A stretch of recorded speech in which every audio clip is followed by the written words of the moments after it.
There's something coming. I don't know what it is. But there's... I'm over here now. There's something coming. I'm in the middle. Look at that. Cinematography. I was on that side. And then I was on that side. And then I was in the middle. It's like a full line. Look, an extreme close-up. Ooh. That hurt to do. Where am I?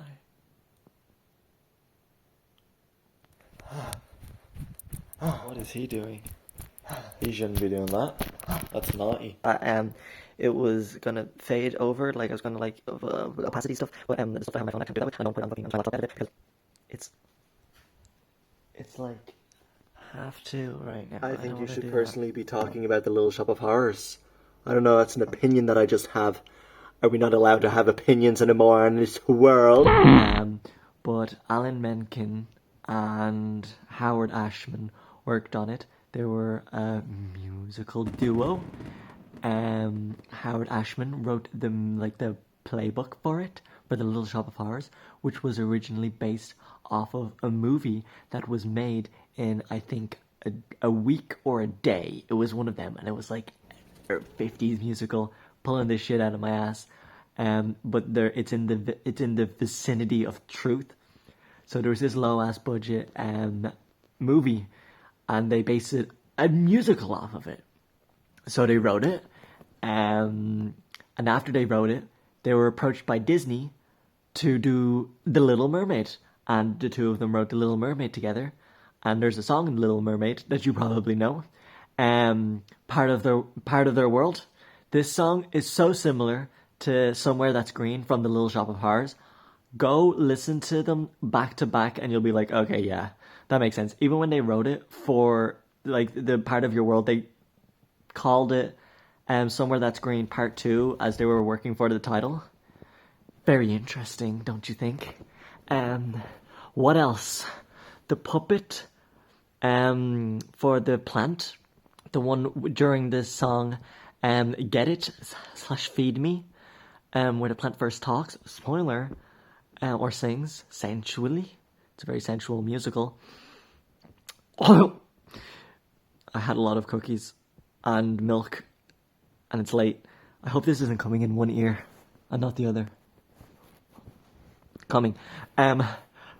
So the puppet was manned by the son of Jim Henson. This movie was also being filmed around the same time as Labyrinth, so he was going back and forth between these cinemas. Now, I wrote a thing on this like a while ago for college, so this is all from my memory. I can't remember if this stuff was true. Fact check it yourself. ChatGPT, generate me a cock and balls. And so the big plant at the end took 50 people to handle, because there were so many levers and shit to control like the individual lip parts of the mouth, and like there was a whole body that had to move, and it was just very complex. Also, most of the scenes with the plant are filmed in half the speed, and then they double speeded it up to make it look more realistic, which is why this movie still fucking holds up really well today. It just looks awesome. And that means Rick Moranis, the guy who plays Seymour, played me, had to do all of his scenes in half the speed, and he does this very well. Very good at doing it.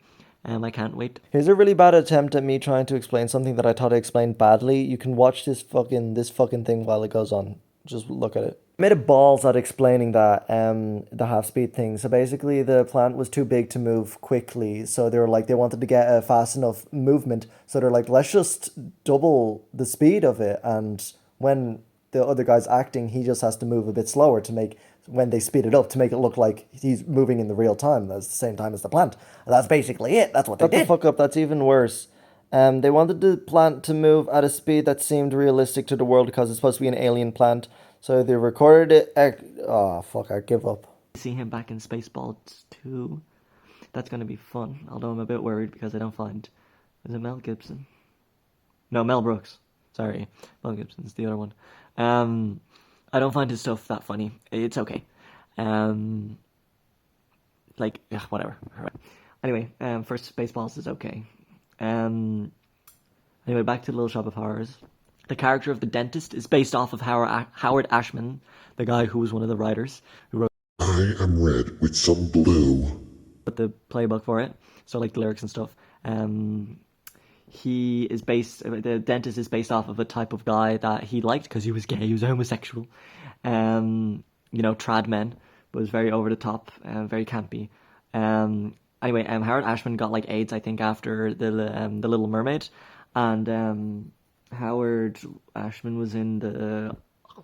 I really hope that's the right name. I swear to God, if I go and check after this that's the wrong name, I'm gonna kill myself. After that, I think he was writing. What's his name? Alan Menken. I think Alan Menken was writing songs for Aladdin in the hospital when he had AIDS, which was quite sad. Anything else about the Little Shop of Horrors? I remember there was this segment that I wrote about, which I don't really agree with now because I've watched some old musicals and like, what the fuck was I talking about? But it became more common for musical numbers to like push the plot forward more. God, I'm so cold, I've been frozen. Instead of just being okay, we're gonna stop the plot for a little bit of dancey time. And which is kind of common with like older musicals, but I think Little Shop of Horrors was not the first one to do that. Let's be fucking for real. What else? Little Shop of Horrors.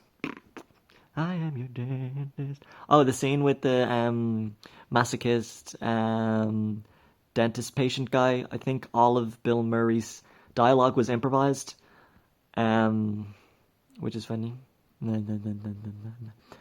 Also, that one shot during the dentist song where it's like the inside shot of the mouth, I don't understand how they did this. If anyone could please explain, out of the 5 people who will see this, could someone please explain how they did this, because it looks really fucking good. Maybe they were just really good at doing puppetry.